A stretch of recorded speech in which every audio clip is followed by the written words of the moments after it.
O you unfortunate worshipper of causes and nature!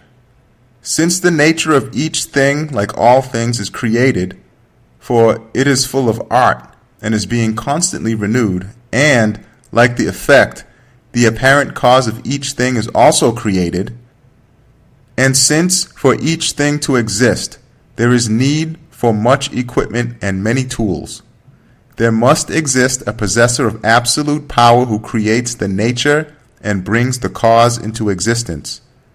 And that absolutely powerful one is in no need of impotent intermediaries to share in his dominicality and creation. Allah forbid! He creates cause and effect together directly. In order to demonstrate his wisdom and the manifestation of his names, by establishing an apparent causal relationship and connection through order and sequence, he makes causes and nature avail to the hand of his power, so that the apparent faults, severities, and defects in things should be ascribed to them, and in this way his dignity be preserved. Is it easier for a watchmaker to make the cogwheels of a clock and then arrange them and put them in order to form the clock? Or is it easier for him to make a wonderful machine in each of the cogwheels and then leave the making of the clock to the lifeless hands of those machines? Is that not beyond the bounds of possibility? Come on, you judge with your unfair reason and say. And is it easier for a scribe to collect ink, pen, and paper, and then using them proceed to write out a book himself? Or is it easier for him to create in the paper, pen, and ink a writing machine that requires more art and trouble than the book, and can be used only for that book, and then say to the unconscious machine, "Come on, you write it," and himself not interfere? Is that not 100 times more difficult than writing it himself? If you say, yes, it is 100 times more difficult to create a machine that writes a book rather than writing it out oneself, but is it not in a way easier, because the machine is the means for producing numerous copies of the same book? The answer: through his limitless power, the pre-eternal inscriber continuously renews the infinite manifestations of his names so as to display them in ever-differing ways. And through this constant renewal, he creates the identities and special features in things in such a manner that no missive of the eternally besought one or dominical book can be the same as any other book. In any case, each will have different features in order to express different meanings. If you have eyes, look at the human face. You will see that from the time of Adam until today, indeed, until post-eternity, together with the conformity of their essential organs, each face has a distinguishing mark in relation to all other faces. This is a definite fact. Therefore, each face may be thought of as a different book.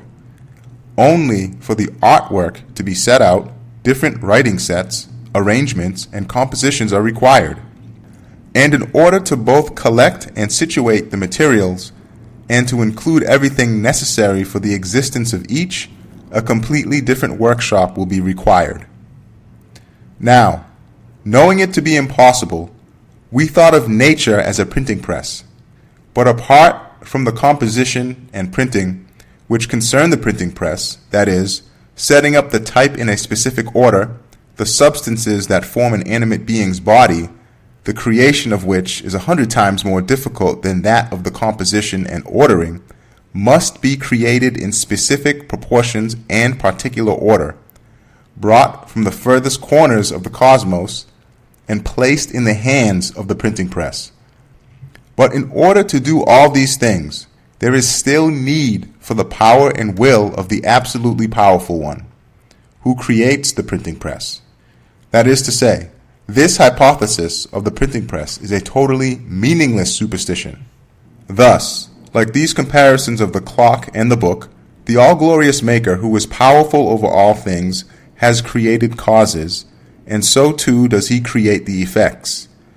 Through his wisdom, he ties the effect to the cause. Through his will, he has determined a manifestation of the greater Sharia, the Sharia of creation, which consists of the divine laws concerning the ordering of all motion in the universe, and determined the nature of beings, which is only to be a mirror to that manifestation in things, and to be a reflection of it. And through his power he has created the face of that nature, which has received external existence, and has created things on that nature, and has mixed them one with the other. Is it easier to accept this fact, which is the conclusion of innumerable most rational proofs? In fact, is one not compelled to accept it? Or is it easier to get the physical beings that you call causes and nature, which are lifeless, unconscious, created, fashioned, and simple, to provide the numberless tools and equipment necessary for the existence of each thing, and to carry out those matters, which are performed wisely and discerningly? Is that not utterly beyond the bounds of possibility? We leave it to you to decide with your unreasonable mind. The unbelieving nature worshipper replied, "Since you are asking me to be fair and reasonable, I have to confess that the mistaken way I have followed up to now is both a compounded impossibility and extremely harmful and ugly. Anyone with even a grain of consciousness would understand from your analyses above that to attribute the act of creation to causes and nature is precluded and impossible, and that to attribute all things directly to the necessarily existent one is imperative and necessary. I say, all praise be to Allah for belief, and I believe in Him. Only I do have one doubt. I believe that Almighty Allah is the Creator, but what harm does it do to the sovereignty of His dominicality if some minor causes have a hand in the creation of insignificant matters and thereby gain for themselves a little praise and acclaim? Does it diminish His sovereignty in some way? The answer: as we have conclusively proved in other parts of the Risale-i Nur, the mark of rulership is that it rejects interference. The most insignificant ruler or official will not tolerate the interference of his own son even within the sphere of his rule. The fact that, despite being caliph, certain devout sultans had their innocent sons murdered on the unfounded apprehension that the sons would interfere in their rule demonstrates how fundamental is this law of rejection of interference in rulership, and the law of prevention of participation, which the independence intrinsic to rulership necessitates, has shown its strength in the history of mankind through extraordinary upheavals whenever there have been two governors in a town or two kings in a country.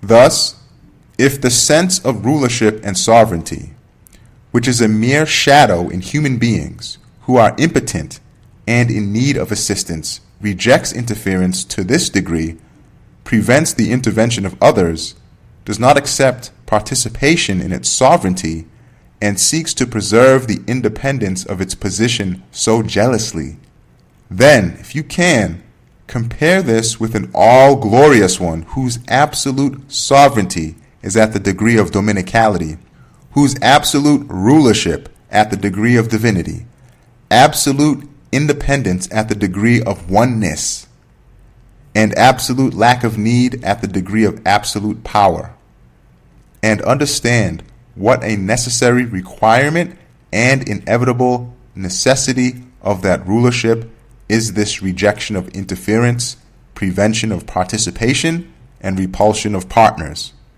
Concerning the second part of your doubt, you said, if some of the worship of some insignificant beings is directed towards certain causes, what deficiency does this cause to the worship of all beings from particles to planets, which is directed towards the necessarily existent one, the absolute object of all worship? The answer: the all-wise creator of the universe made the universe like a tree with conscious beings as its most perfect fruit, and among conscious beings he made man its most comprehensive fruit.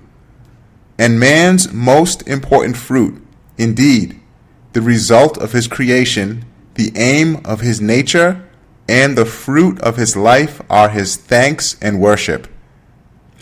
Would that absolutely sovereign and independent ruler, that single one of unity, who creates the universe in order to make himself known and loved, give away to others man, the fruit of the whole universe, and man's thanks and worship, his most elevated fruit? Totally contrary to his wisdom, would he make vain and futile the result of creation and fruit of the universe? Allah forbid. Would he be content to give away the worship of creatures to others in a way that would deny his wisdom and his dominicality?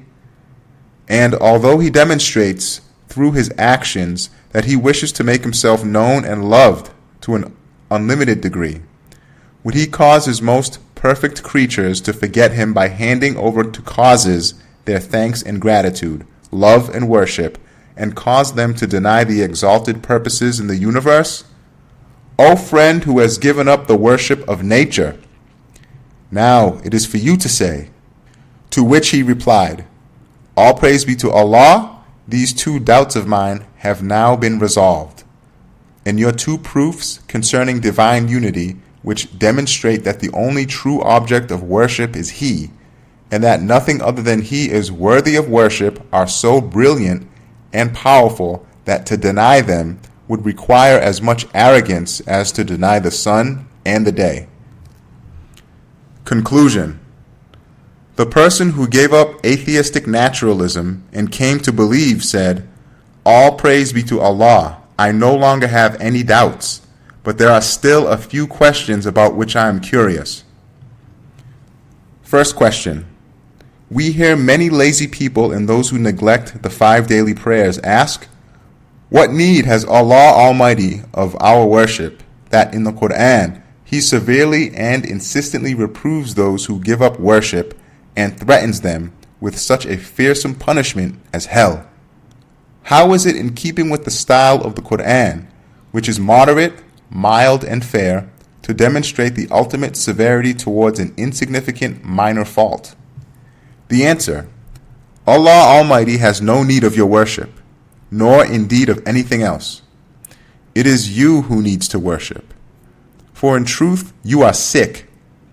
As we have proved in many parts of the Risale-i Nur, worship is a sort of remedy for your spiritual wounds. If someone who is ill responds to a compassionate doctor who insists on his taking medicines that are beneficial for his condition by saying, what need do you have of it that you are insisting in this way? You can understand how absurd it would be. As for the severe threats and fearsome punishments in the Quran concerning the giving up of worship, they may be likened to a king who, in order to protect his subjects' rights, inflicts a severe punishment on an ordinary man in accordance with the degree that his crime infringes those rights. In the same way, the man who gives up worship and ritual prayer is violating in a significant manner the rights of beings who are like the subjects of the monarch of pre-eternity and post-eternity, and is in fact acting unjustly towards them. For the perfections of beings are manifested through the glorification and worship performed by that aspect of them which is directed towards their Maker. The one who abandons worship does not and cannot see this worship. Indeed, he denies it. Furthermore, beings occupy an exalted position by reason of their worship and glorification, and each is a missive of the eternally besought one and a mirror to the names of its sustainer. Since he reduces them from their high positions and considers them to be unimportant, lifeless, aimless, and without duties, he is insulting them and denying and transgressing their perfections. Indeed, everyone sees the world in his own mirror. Allah Almighty created man as a measure and scale for the universe, and from the world he gave a particular world to each person. This world he colors for him in accordance with his sincere beliefs. For example, a despairing, lamenting, weeping person sees beings as weeping and in despair, while a cheerful, optimistic, merry person sees the universe as joyful and smiling. A reflective man given to solemn worship and glorification discovers and sees to a degree the certain, truly existent worship and glorification of beings, while a person who abandons worship through either neglect or denial sees beings in a manner totally contrary and opposed to the reality of their perfections, thus transgressing their rights. Furthermore, since the one who gives up prayer does not own himself, he wrongs his own soul, which is a slave of its true owner.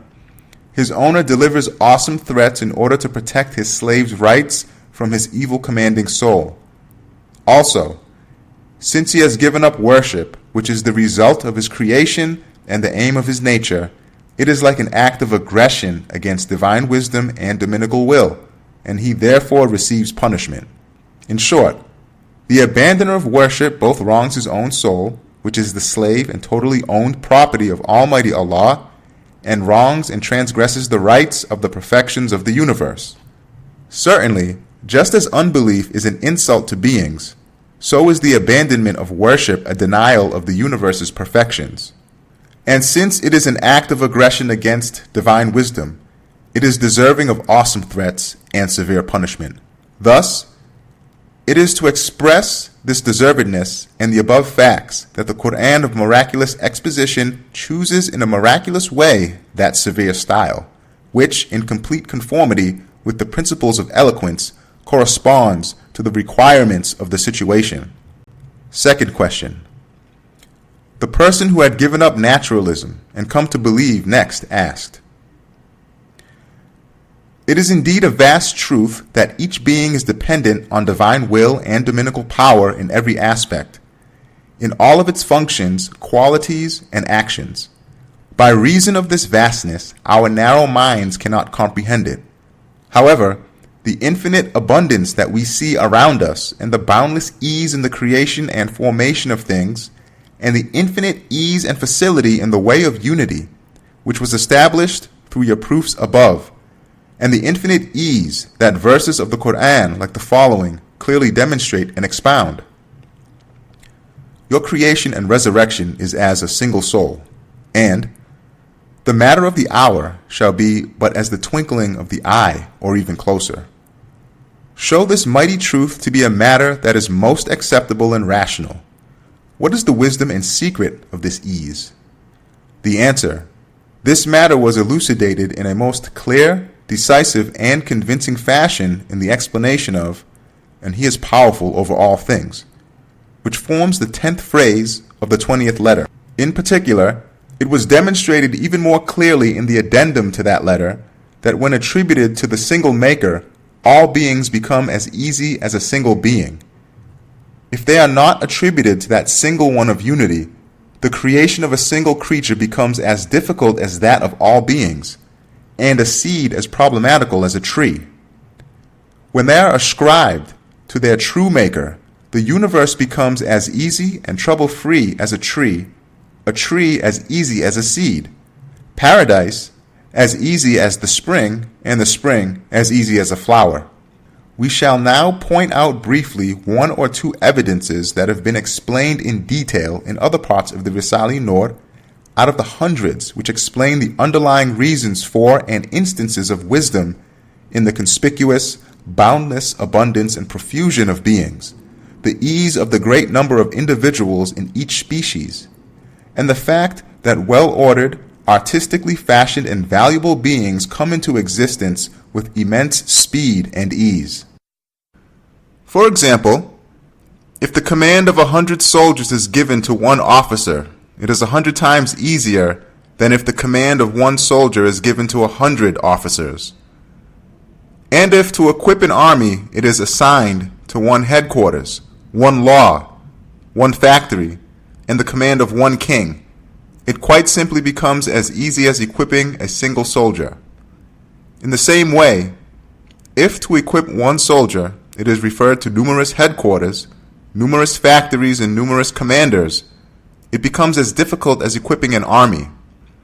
Because in order to equip a single soldier, it would require as many factories as are necessary for a whole army.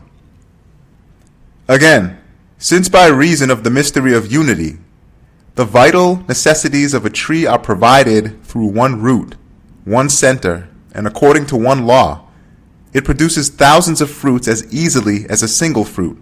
This is plain to see. If unity changes to multiplicity, and all the necessities vital for each fruit are provided from different places, to produce each fruit becomes as difficult as to produce the tree. And to produce a single seed even, which is a sample and index of the tree, becomes as difficult as the tree, because all the necessities vital for the tree's life are necessary for the seed. There are hundreds of examples like these which show that it is easier for thousands of beings to come into existence through unity than for a single being to come into existence through multiplicity and ascribing partners to Allah. Since this truth has been proved with absolute certainty in other parts of the Risale-i Nur, we refer you to those and here only explain a most important reason for this ease and facility from the point of view of divine knowledge, divine determining, and dominical power. It is as follows. You are a being. If you attribute yourself to the pre-eternal all-powerful one, He creates you at a command through His infinite power out of nothing in an instant, like striking a match. If you do not do this and rather attribute yourself to physical causes and nature, then since you are a well-ordered summary, fruit, and miniature index and list of the universe, in order to make you, it would be necessary to sift with a fine sieve the universe and its elements, and to gather in precise measure from all the corners of the universe the substances of which your body is composed. For physical causes only gather and join together. It is confirmed by people of reason that they cannot create out of nothing what is not present in them. Since this is the case, they would be compelled to collect together the body of a tiny animate being from every corner of the cosmos. Now understand the ease there is in unity, divine unity, and what difficulties lie in misguidance and attributing partners to Allah. Secondly, there is an infinite ease also with regard to divine knowledge. It is like this. Divine determining is an aspect of divine knowledge. It determines a measure for each thing, which is like its particular and immaterial mold. The determined measure is like a plan or model for the thing's being. When divine power creates, it does so with extreme ease in accordance with the determined measure. If the thing is not attributed to the all-powerful one of glory, who possesses all-embracing, infinite and pre-eternal knowledge, as was described above, not only thousands of difficulties appear, but hundreds of impossibilities. For if it was not for the determined measure which exists in divine knowledge, thousands of material molds with external existences would have to be employed in the body of even a tiny animate being. So understand one reason for the infinite ease in unity and the endless difficulties in misguidance and ascribing partners to Allah. Realize what a veracious, correct, and exalted truth is stated by the verse, "The matter of the hour shall be but as the twinkling of the eye, or even closer." Third question. The former enemy and now rightly guided friend then asked, philosophers who have made many advances these days claim that nothing is created out of nothing, and nothing is annihilated and goes to nothing. There is only composition and decomposition, and this makes the factory of the universe run. Is this correct? The answer. Since the most advanced philosophers who did not consider beings in the light of the Quran saw that the formation and existence of beings by means of nature and causes was so difficult as to be impossible, in the manner proved above, they diverged into two groups. One group became sophists, abdicating reason, which is exclusive to human beings, and falling lower than mindless beasts. They found it easier to deny the universe's existence and even their own existences than to follow the way of misguidance, which claims that causes and nature have the power to create. They therefore denied both themselves and the universe and descended into absolute ignorance. The second group saw that in misguidance, according to which causes and nature are creator, the creation of a fly or a seed even entails innumerable difficulties and requires a power unacceptable to reason. They were therefore compelled to deny the act of creation and to say, nothing can exist out of nothing. Seeing total annihilation also to be impossible, they declared, what exists cannot go to nothing. They fancied an imaginary situation in which combining and decomposition gather together and dispersion occur through the motion of particles and the winds of chance. Now see, those who consider themselves to be the most intelligent are the most profoundly ignorant and stupid. Understand just how ludicrous, debased, and ignorant misguidance makes man, and take a lesson. Indeed, a pre-eternal power created the heavens and the earth in 6 days. Every year creates 400,000 species simultaneously on the face of the earth, and in 6 weeks every spring constructs a living world more full of art and wisdom than the world itself. Thus, it is more foolish and ignorant than the sophists, the first group above, to deny the act of creation and deem it unlikely that, like a chemical that when applied shows up in visible writing, pre-eternal power should give external existence to beings which, though externally non-existent, exist as knowledge, and whose plans and measures are determined in the realm of pre-eternal knowledge. These unfortunates are absolutely impotent and have nothing at their disposal apart from the faculty of will. Although they are inflated like pharaohs, they can neither annihilate anything nor create anything from nothing, even a minute particle. And so, although nothing comes into existence out of nothing at the hand of causes and nature on which they rely, out of their stupidity they say, nothing comes from non-being, and nothing goes to non-being. And they even extend this absurd and erroneous principle to the absolutely all-powerful one. Yes, the all-powerful one of glory has 2 ways of creating. The first is through origination and invention. That is, he brings a being into existence out of nothing, out of non-existence, and creates everything necessary for it, also out of nothing, and places those necessities in its hand. The second is through composition, through art. That is, he forms certain beings out of the elements of the universe in order to demonstrate subtle instances of wisdom, like displaying the perfections of his wisdom and the manifestations of many of his names. Through the law of providing, he sends particles in matter which are dependent on his command to these beings and employs the particles in them. Yes, the absolutely all-powerful one creates in 2 ways. He both originates and he composes. To annihilate what exists and to make exist what does not exist is most simple and easy for him. It is one of his constant and universal laws. The man, therefore, who says he cannot give existence to what does not exist in the face of a power that in one spring makes exist out of nothing the forms and attributes of 300,000 animate creatures, and besides their particles, all their conditions and states, such a man should himself be obliterated. The person who gave up nature and embraced the truth said, praise and thanks be to Allah Almighty to the number of particles in existence, for I have attained complete belief. I have been saved from delusion and misguidance. Not one of my doubts remains. All praise be to Allah for the religion of Islam and complete and perfect belief. All glory be unto you. We have no knowledge save that which you have taught us. Indeed, you are all knowing, all wise.